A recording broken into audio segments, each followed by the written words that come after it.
عزیز دوستو، محترم ناظرین، میں آپ کا بھائی حسین اندریاس ہوں اور خداوند یسوع مسیح کے مقدس اور مبارک نام سے آپ کو میں آداب عرض کرتا ہوں۔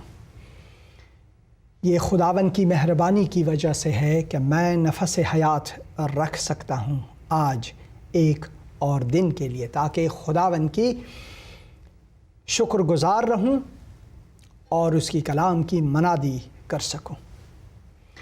خداوند کے کلام میں ہم پڑھتے ہیں کہ خدا نے ہم سے ایسی محبت رکھی کہ اس نے اپنا اکلوتا بیٹا بخش دیا، تاکہ جو کوئی اس پر ایمان لائے وہ ہلاک نہ ہو بلکہ ہمیشہ کی زندگی پائے۔ خداوند کا ہمارے لیے، ہم انسانوں کے لیے یہ ایک تحفہ ہے، زندگی، ابدی زندگی حاصل کرنے کے لیے۔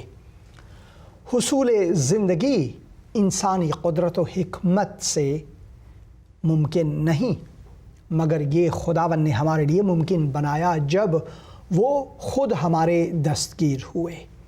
خدا کے کلام میں ہم پڑھتے ہیں کہ خداوند خدا تعالی خود بصورت انسان ہمارے درمیان آئے اور اس نے یہاں تک کہ سولی کا موت اپنے اوپر لیا۔ خداوند یسوع مسیح نے کہا، کوئی ایسا نہیں جو مجھے مار سکے، میں آیا ہوں کہ اپنی زندگی قربان کروں اور مجھے اس کا کاملاً اختیار ہے، تاکہ میں اپنے آپ کو آپ سب لوگوں کے لیے قربان کر سکوں اور اپنی زندگی واپس لے سکوں، یعنی اپنے آپ کو زندہ کر سکوں۔ کوئی بھی مردہ یہ مدعی نہیں ہو سکتا بجز خداوند یسوع مسیح کے، کیونکہ ہم جانتے ہیں کہ خداوند یسوع مسیح تیسرے دن مردوں میں سے جی اٹھے۔ یہ معجزوں کا معجزہ ہے، اور اگر کوئی خداوند یسوع مسیح پر ایمان لاتا ہے تو اسی معجزے کی بنیاد پر وہ شخص بھی ہمیشہ کی زندگی پاتا ہے۔ خداوند نے اپنے کلام میں ہمیں بہت سے ایسے تعلیم ہماری رہنمائی کے لیے دی ہوئی ہے جسے ہم پڑھ کر برکت حاصل کر سکتے ہیں۔ مسیحیت مذاہب کی مانند یا ادیان کی مانند یا انسانی فلسفوں کی مانند نہیں، بلکہ مسیحیت میں ہم پڑھتے ہیں، خدا کے کلام میں ہم پڑھتے ہیں کہ چکھو اور جانو کہ خداوند بھلا ہے۔ یعنی خداوند ہم پر زبردستی نہیں کرتا، بلکہ اس نے ہمیں اپنی رضا دی ہوئی ہے، یعنی انسان کو اس نے یہ قدرت اختیار دی ہوئی ہے کہ ہم اپنی اختیار سے، اپنی خوشی سے خداوند کو جلال دیں۔ اور خداوند ہمیں فرماتا ہے کہ حالانکہ نفس زندگی اس کی دی ہوئی ہے، مگر خواہش انسان کو اس نے درجہ اول دیا ہوا ہے، تاکہ ہم اپنی خواہش سے ان خداوند کو جلال دیں۔ یعنی خداوند ایک ڈکٹیٹر کی مانند نہیں، حالانکہ اگر کوئی ڈکٹیٹر ہو تو مجھے صرف اور صرف خدا ہی ایک ڈکٹیٹر چاہیے اور قبول ہے، مگر خدا نے ہمیں دوستی کا وعدہ فرمایا ہے۔ اس نے کہا ہے کہ میں تمہیں غلام یا اپنے بندے نہیں کہوں گا، بلکہ میں تمہیں اپنے دوست، اپنی برادر کی مانند پکاروں گا۔ اور جس طرح مسیحی تعلیم ہے، اسی کی بنیاد کو لے کر ہم مسیحی زندگی کو سنوارتے ہیں۔ یعنی تعلیمات مسیح ہمارے لیے مشعل راہ ہونی چاہیے۔ خدا کا کلام فرماتا ہے کہ تیرا کلام میرے قدموں کے لیے چراغ، میری راہ کے لیے نور ہے۔ میں اسی میں مگن رہوں گا، اسی کلام کو میں اپنے دل میں ذخیرے کے مانند جمع کروں گا تاکہ تیرے خلاف گناہ نہ کروں۔ تو خدا کا کلام جو ہے، خدا کا مقدس کلام جو ہے، وہ ہمیں گناہ سے بچانے والا کلام ہے، ہمارے لیے روشنی ہے، باعث برکت ہے، اور اگر ہم اسے پڑھتے ہیں، اس میں مگن رہتے ہیں، اس کی تعلیم دیتے ہیں، تو خداوند اپنی برکات سے ہمیں نوازتا ہے۔ پچھلے پروگرام میں ہم نے خداوند کے مقدس کلام سے خیرات کے بارے میں جو تعلیم اس تعلیم ہم نے سنی، اس کے مطابق ہمیں خداوند کے کلام سے ایک خبرداری ملی ہے کہ خبردار اپنے راست بازی کے کام آدمیوں کے سامنے دکھانے کے لیے نہ کرو، نہیں تو تمہارے باپ کے پاس جو آسمان پر ہے تمہارے لیے کچھ اجر نہیں ہے۔ آج ہم دعا کے بارے میں جو تعلیم ہے اس کے بارے میں خداوند کے کلام متی کی انجیل 6 باب سے 5ویں آیت سے لے کر ہم پڑھیں گے اور اس پر گفتگو کریں گے تاکہ خداوند کی برکات ہم پر ہو۔ میری دعا یہ ہے کہ خداوند ہمیں توفیق عطا فرمائے تاکہ ہم خدا کے کلام کو نہ صرف پڑھیں بلکہ اس کو اپنے دل میں جگہ دیں، تاکہ یہ ہماری سلامتی کے لیے بلکہ ہماری زندگی سے دوسروں کی سلامتی کو تاثیر انداز ہو۔ تو آج کا موضوع ہے دعائے راست باز، یعنی سچے انسان کی دعا۔ ایک انسان جو سچے دل سے دعا کرتا ہے، یا دعائے صادق، صداقت میں جو دعا کی جاتی ہے، جو ریاکاروں کی مانند نہیں۔ جیسا کہ ہم نے صدقے کے بارے میں، خیر خواہی کے بارے میں ہم نے پڑھا کہ ہمیں ریاکاروں کی مانند نہیں ہونی چاہیے جو کہ ڈھنڈورا پیٹتے ہیں، ڈھول بجاتے ہیں کہ بھائی میں نے ایسا کوئی کام کیا، میں یہ وہ 30 مار خواہ ہوں۔ مسیحی تعلیم ہمیں عاجزی کی طرف لاتا ہے، متواضع ہونے کے لیے ہمیں تعلیم دیتا ہے۔ تو خدا کے مقدس کلام میں ہم کیا پڑھتے ہیں دعا کے بارے میں؟ خداوند یسوع مسیح فرماتے ہیں، اور جب تم دعا کرو تو ریاکاروں کی مانند نہ بنو۔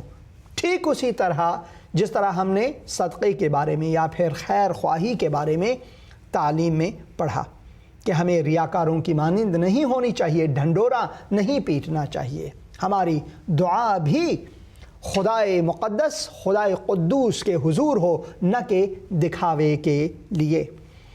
اور جب تم دعا کرو تو ریاکاروں کی مانند نہ ہو۔ یہاں پر لکھا ہوا ہے واضح طور پر، ریاکاروں کی مانند نہیں ہونی چاہیے ہمیں، بلکہ خداوند کے کلام میں ہم پڑھتے ہیں کہ ہماری دعا جو ہے وہ خداوند کے حضور ہونی چاہیے۔ جب تم دعا کرو تو ریاکاروں کی مانند نہ بنو، کیونکہ لکھا ہوا ہے، کیونکہ وہ عبادت خانوں میں اور بازاروں کے موڑوں پر کھڑے ہو کر دعا کرنا پسند کرتے ہیں، بآواز بلند وہ یہ کام کرتے ہیں تاکہ لوگ ان کو دیکھیں، یعنی ان کا جو مرکز تفکر ہے وہ اس پر ہے کہ جب میں دعا کرتا ہوں تو میری دعا کو لوگ سن کر یہ کہیں کہ بھائی دیکھو یہ بندہ کتنا دعا گو ہے، کتنا اچھا آدمی ہے، یعنی وہ اپنے آپ کو جلال دینے والا شخص ہوتا ہے۔ اسے ریاکاری کہتے ہیں۔ اور لکھا ہوا ہے کہ میں تم سے سچ کہتا ہوں کہ وہ اپنا اجر پا چکے ہیں۔ ایسے لوگوں نے اپنا اجر پا چکے ہیں۔ بلکہ جب تو دعا کرے تو اپنی کوٹھڑی میں جا اور دروازہ بند کر کے اپنے باپ سے جو پوشیدگی میں ہے دعا کر۔ پہلے بھی ہم نے ایک پوشیدہ خزانے کے بارے میں پڑھا، ہم نے وہ تعلیم سنی کہ خداوند جو پوشیدگی میں ہے اس میں گنج نہا ہمارے لیے رکھا ہوا ہے، اور یہاں پر بھی ہم گنج نہا ہی کے بارے میں پڑھتے ہیں۔ اور وہ کیا ہے؟ لکھا ہوا ہے کہ بلکہ جب تو دعا کرے تو اپنی کوٹھری میں جا اور دروازہ بند کر کے اپنے باپ سے جو پوشیدگی میں ہے دعا کر۔ اس صورت میں تیرا باپ جو پوشیدگی میں دیکھتا ہے تجھے بدلہ دے گا۔ یہ حقیقت کتنی سالم ہے کہ خداوند ہم سے شخصی رابطے میں ہونا چاہتا ہے، یہ خداوند کی خواہش ہے کہ وہ ہم سے شخصی طور پر، ہر فرد سے شخصی طور پر یا فردن فرد ہم سے ملاقات کرے، ہم سے بات کرے، راز دل کرے، راز و نیاز کرے، تاکہ یہ رابطہ دو اشخاص کے بیچ میں ہو، تیسرا شخص اس میں نہ ہو۔ مسیحیت میں ہمارا رابطہ صرف شخصی ہوتا ہے، شخصی ہوتا ہے، فردن فرد ہوتا ہے، ہمارا رابطہ خداوند سے ہوتا ہے۔ ہم کسی اور کے راستے سے خدا تک نہیں پہنچتے، بلکہ ہم خداوند کے وسیلے سے ہی خداوند تک پہنچتے ہیں۔ تبھی خداوند یسوع مسیح نے فرمایا کہ راہ اور حقیقت اور زندگی میں ہی ہوں، کوئی میرے بغیر باپ کے پاس آ نہیں سکتا۔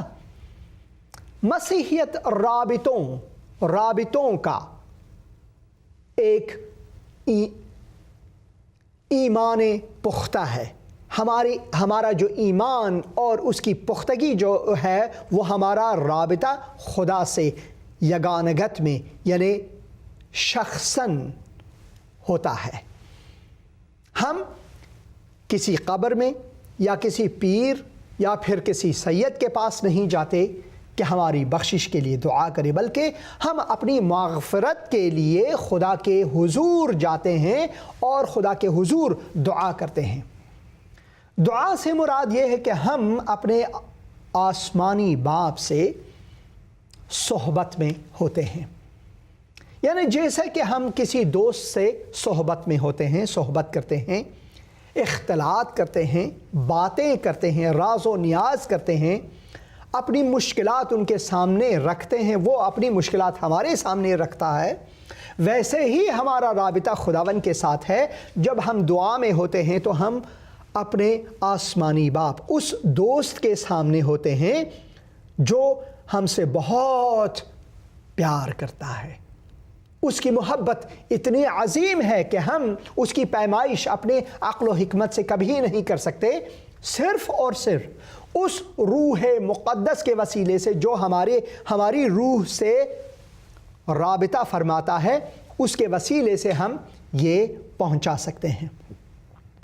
تو ہمارا رابطہ خداوند کے ساتھ مستقیماً ہے، اور اگر ہم دعا کرتے ہیں تو ہم باتیں کرتے ہیں اپنے آسمانی باپ کے ساتھ، ہماری جو مشکلات ہیں ہم اپنے آسمانی باپ کے سامنے رکھتے ہیں، ہم میں اگر کوئی خامی ہے تو وہ ہم خداوند کے سامنے رکھتے ہیں اور خداوند سے مانگ سکتے ہیں کہ وہ ہمیں اپنے فضل کے مطابق عطا فرمائے۔ اس میں ریاکاری کی کوئی گنجائش نہیں ہونی چاہیے، یعنی دکھاوے کے لیے ہماری دعا کبھی نہیں ہونی چاہیے۔ تو یہاں پر لکھا ہوا ہے، میں تم سے سچ کہتا ہوں کہ وہ اپنا اجر پا چکے، بلکہ جب تو دعا کرے تو اپنی کوٹھری میں جا اور دروازہ بند کر کے اپنے باپ سے جو پوشیدگی میں ہے دعا کر، اس صورت میں تیرا باپ جو پوشیدگی میں دیکھتا ہے تجھے بدلہ دے گا۔ اور دعا کرتے وقت غیر قوموں کے لوگوں کی طرح بک بک نہ کیا کرو، یعنی تمہارا آسمانی باپ آپ کے مانگنے سے پہلے وہ سب کچھ جاننے والا خداوند ہے۔ یعنی دراز دعا کرنے سے بہتر ہے کہ اپنی دل و جان سے جو آپ کو چاہیے وہ خداوند کے حضور رکھنا۔ اور دعا کرتے وقت غیر قوموں کے لوگوں کی طرح بک بک نہ کرو، کیونکہ وہ سمجھتے ہیں کہ ہمارے بہت بولنے کے سبب سے ہماری سنی جائے گی۔ یہ ہمارے بہت بولنے کے سبب ہماری نہیں سنی جائے گی، بلکہ صدق دل سے، راست بازی سے، سچائی سے اگر ہم اپنے باپ کے حضور، آسمانی باپ کے حضور جو کچھ رکھتے ہیں تو وہ سن لیتا ہے۔ یعنی خداوند ہماری دل کی صداقت کو، ہماری جو صداقت ہے، دوستی ہے، اس کے بدلے میں وہ سنتا ہے ہماری دعا کو، ہماری باتوں کو وہ سنتا ہے، ہمارے راز دل کو وہ سنتا ہے۔ خداوند فرماتا ہے کہ پس ان کی مانند نہ بنو، ان لوگوں کی مانند جو ریاکار ہیں، جو بڑے بڑے دور دراز دعا کرتے ہیں، لمبے لمبے دعا، بہت بڑے بڑے مکالمات میں اپنے آپ کو جھنجھوڑ دیتے ہیں۔ خداوند کا کلام فرماتا ہے کہ ان کی مانند نہ بنو، کیونکہ تمہارا باپ تمہارے مانگنے سے پہلے ہی جانتا ہے۔ اس سے پہلے کہ آپ کچھ مانگو خداوند سے، اپنے آسمانی باپ سے، وہ آپ کی ساری ضروریات کو جانتا ہے پہلے سے۔ وہ تو یہ تک جانتا ہے کہ کل آپ کی زندگی میں کیا آنے والا ہے، کیونکہ خداوند جو ہے وہ مستقبل کو سفر کر سکتا ہے۔ خداوند کے لیے وقت جو ہے وہ معین نہیں، وقت جو ہے وہ خدا کے لیے قید نہیں، قید وقت صرف ہم انسانوں کے لیے ہے۔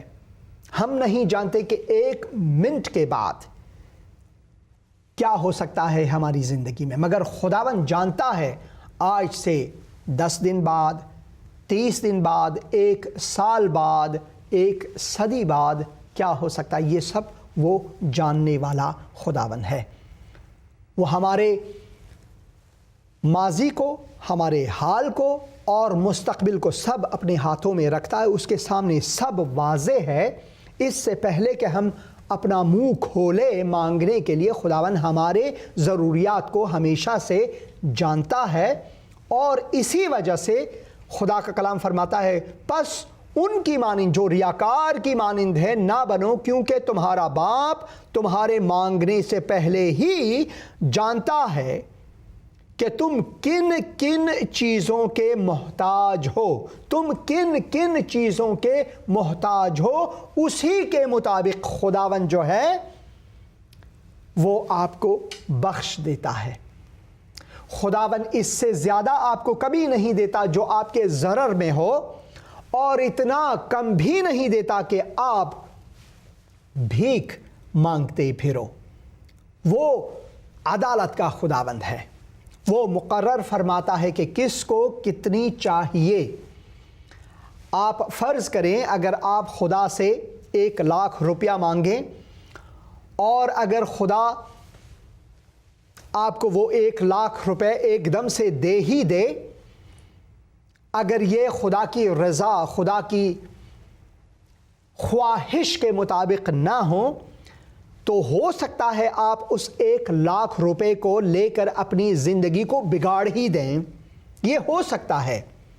تو خداوند سمجھتا ہے پہلے سے کہ آپ کو کتنی ضرورت ہے، آپ کی ضروریات کے مطابق وہ آپ کو عنایت فرماتا ہے۔ بس ان کی مانند نہ بنو، ریاکاروں کی مانند نہ بنو، کیونکہ تمہارا باپ تمہارے مانگنے سے پہلے ہی جانتا ہے کہ تم کن کن چیزوں کے محتاج ہو۔ پس تم اس طرح دعا کیا کرو کہ اے ہمارے باپ، تو جو آسمان پر ہے، اے ہمارے باپ تو جو آسمان پر ہے۔ سب سے پہلے ہمیں یہ اقرار کرنا چاہیے کہ ہمارا آسمانی باپ ہے، اور ہمیں اسے جلال دینا چاہیے، کیونکہ اس کے بغیر ہم نفس حیات، نفس زندگی بھی نہیں رکھ سکتے۔ یعنی جو روزمرہ کی سانس ہے، ایک ایک سانس کے محتاج ہم ہیں خداوند کے حضور۔ تو سب سے پہلے ہماری زبان پر دعا میں خداوند کا نام اور اس کا جلال آنا چاہیے۔ اے ہمارے باپ تو جو آسمان پر ہے، تیرا نام پاک مانا جائے، تیرا نام پاک مانا جائے۔ وہ گیت مجھے یاد آیا، اے ہمارے باپ تو جو آسمان پہ ہے، تیرا نام پاک مانا جائے، اور تیری بادشاہت آئے۔ جی ہاں، اور تیری بادشاہت آئے، یعنی تیری مرضی میری زندگی سے پوری ہو، تیرا نام پاک مانا جائے، تو ہی مقدس خداوند ہے، میں ناچیز ہوں اے خداوند، مگر تو سب کچھ ہے۔ جیسا کہ داؤد فرماتے ہیں 23ویں زبور میں کہ خداوند میرا چرواہا ہے، خداوند میرا گڈریا ہے، خداوند میرا چوپان ہے، مجھے کسی چیز کی کمی نہیں، مجھے کسی چیز کی کمی نہیں۔ اگر خداوند میرا چرواہا نہ ہو، اگر خداوند میرا گڈریا نہ ہو، اگر خداوند میرا چوپان نہ ہو تو مجھے ہر چیز کی کمی ہے۔ کیونکہ خداوند میرا چوپان ہے اس لیے مجھے کسی اور چیز کی ضرورت ہی نہیں۔ جب خدا ہی میرا ہے تو مجھے اور کس چیز کی ضرورت ہے؟ جب صاحب قدرت، صاحب حکمت، صاحب علم، صاحب فراست سب کچھ میرا ہے تو مجھے کس چیز کی ضرورت ہے؟ تیرا نام پاک مانا جائے، تیری بادشاہی آئے، تیری مرضی جیسی زمین پر پوری ہوتی ہے، ہاں جی، جیسے آسمان پر پوری ہوتی ہے ویسے ہی زمین پر بھی پوری ہو۔ جیسا کہ خدا کی مرضی آسمان پر ہمیشہ پوری ہوتی ہے، کائنات میں ملائک جو ہیں، فرشتے جو ہیں، وہ ہمیشہ خداوند کی حمد و ثنا کرتے ہیں اور خداوند کی فرمان کے مطابق سب کچھ چلتا ہے۔ اس کی رضا، اس کی اچھا، اس کی خواہش کے بغیر کچھ بھی پوری نہیں ہو سکتی۔ اسی طرح ہماری دعا یہ ہونی چاہیے کہ جیسے تیرے کائنات میں، تیرے آسمان میں اے خداوند باپ تیری مرضی پوری ہے، ویسے ہی زمین پر ہمارے دلوں میں، ہماری زندگی میں تیری مرضی، تیری خواہش پوری ہو۔ جو تو چاہتا ہے وہی میری زندگی سے پوری ہو، نہ کہ جو میں چاہتا ہوں، کیونکہ میری جو چاہت ہے وہ ناقص ہو سکتی ہے، مگر تیری چاہت جو ہے وہ کامل ہے۔ مکمل تو ہے اے خداوند اور نامکمل میں ہوں۔ تیری کاملیت میں اے خداوند میں اپنی کاملیت چاہتا ہوں، بغیر تیری کاملیت کے میں تکمیل ہی نہیں ہوں۔ یہ ہماری خواہش ہونی چاہیے خداوند سے۔ تیرا نام پاک مانا جائے، تیری بادشاہی آئے، تیری مرضی جیسے آسمان پر پوری ہوتی ہے زمین پر بھی ویسے ہی تیری مرضی، تیری خواہش، تیری اچھا پوری ہو۔ ہماری روز کی روٹی ہمیں دے۔ ہمیں ضرورت ہے روٹی کی، ہمیں ضرورت ہے کھانے پینے کی چیزوں کی۔ ہم کھانے پینے کے لیے جو مسیحی ہیں، جو خداوند یسوع مسیح کے مومنین ہیں، ہم روٹی کے لیے، ان چیزوں کے لیے نہیں جیتے۔ ہم روٹی کھاتے ہیں، پانی پیتے ہیں، خوراک کو کھاتے ہیں اس لیے کہ ہم زندہ رہیں، نہ اس لیے کہ ہم ان چیزوں کے لیے زندگی کرتے ہیں۔ ان چیزوں کے لیے تو جو غیر قومیں ہیں، خداوند کا کلام جب غیر قوم فرماتا ہے، غیر قوموں سے مراد یہ ہے جو غیر مسیحی ہیں، وہ غیر قومیں ہیں، اور مسیحی جو ہیں وہ خداوند کا اپنا قوم ہے۔ ہم خداوند کے قوم ہیں اور خداوند کے قوم کی مانند ہمیں پاکیزہ ہونی چاہیے ان چیزوں سے۔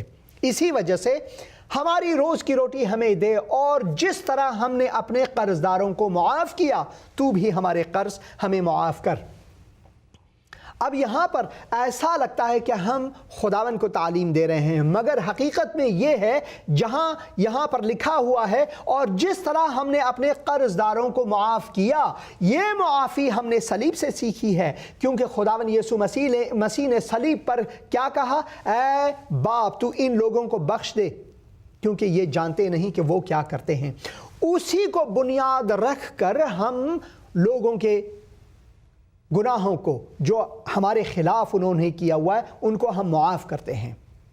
جس طرح ہم نے اپنے قرض داروں کو معاف کیا، قرض سے مراد یہ نہیں صرف پیسے کا قرض، قرض سے مراد یہ اگر کسی نے ہمارے خلاف گناہ کیا وہ ہمارے مقروض ہیں، معافی کے مقروض ہیں، انہیں معافی مانگنی چاہیے، مگر اگر وہ معافی نہیں مانگتے تو خداوند کا کلام فرماتا ہے ہمیں اپنے قرض داروں کو پھر بھی معاف کر دینا چاہیے۔ تو بھی ہمارے قرض اے خداوند معاف کر، اپنی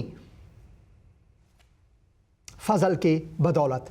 اور ہمیں آزمائش میں نہ لا اے خداون، ہمیں آزمائش میں نہ لا بلکہ برائی سے بچا، کیونکہ بادشاہی اور قدرت اور جلال ہمیشہ تیرے ہیں، آمین۔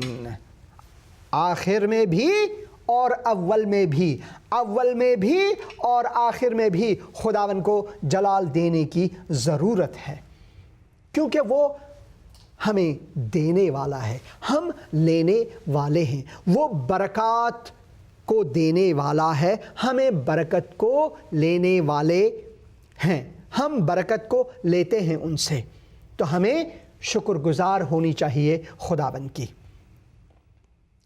ہمیں ریاکاروں کی مانند نہیں ہونی چاہیے، ان لوگوں کی مانند نہیں ہونی چاہیے جو کہ سڑکوں پر کھڑے ہو کر بآواز بلند دعا کرتے ہیں تاکہ لوگوں کی بڑائی ان تک آ جائے کہ لوگ کہیں دیکھو یہ کتنا دعا گو بندہ ہے، بلکہ ہمیں عاجزی سے یگانگت میں صرف خدا کے حضور کھڑے ہو کر خدا کے حضور ہمیں دعا کرنی چاہیے، نہ صرف اپنی خیریت و عافیت خدا سے مانگنی چاہیے بلکہ دوسروں کے خیریت و عافیت بھی ہمیں مانگنی چاہیے۔ ہمیں اپنے اولاد کے، اپنے بیوی کے اور اپنے ماں باپ کے اور اپنے اقارب کے، اپنے دوستوں کے، حتیٰ کہ دوسرے قوموں اور دشمنوں کے لیے بھی خیریت کی دعا کرنی چاہیے۔ تبھی تو ہم پڑھتے ہیں اسی انجیل میں 5ویں باب میں اور 43 اور 44 وغیرہ آیات میں ہم پڑھتے ہیں کہ حتیٰ کہ اپنے دشمنوں کے لیے جو آپ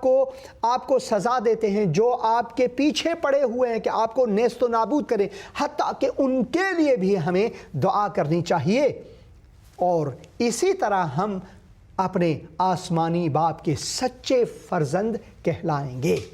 تو دعائیں راست باز منافقت میں نہیں، دعائیں راست باز وہ ریاکاری میں نہیں، دعائیں راست باز وہ صداقت اور سچائی میں ہے خداوند کے حضور، تاکہ ہماری دعا سے اور ہمارے ہر اس حرف سے جو ہمارے منہ سے نکلتا ہے اس سے خداوند کو جلال مل سکے۔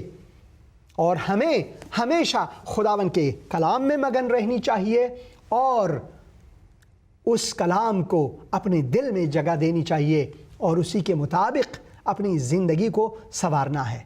عزیز دوستو، یہ پیغام مسیحیوں کے لیے، مسیحی زندگی کے لیے ہے۔ اگر آپ میں یہ گن نہیں ہے تو خداوند کے کلام کو پڑھیں اور جیسا کہ لکھا ہوا ہے چکھو اور جانو کہ میں بھلا ہوں۔ خداوند واقعاً بھلا ہے اور خداوند یسوع مسیح میں آپ کا ایمان آپ کو اس صداقت کے راستے میں لاتا ہے جس کی ہم نے آج خداوند کے کلام سے پڑھا۔ اور میری دعا ہے کہ آپ کو خداوند اپنے پورے برکات سے نوازے۔ خداوند یسوع مسیح کا فضل، اس کی رفاقت آپ کے ساتھ ہو، اور میں دعا کرتا ہوں کہ خداوند آپ کے ساتھ رہے۔ خداوند یسوع مسیح کے مقدس اور مبارک نام سے آمین۔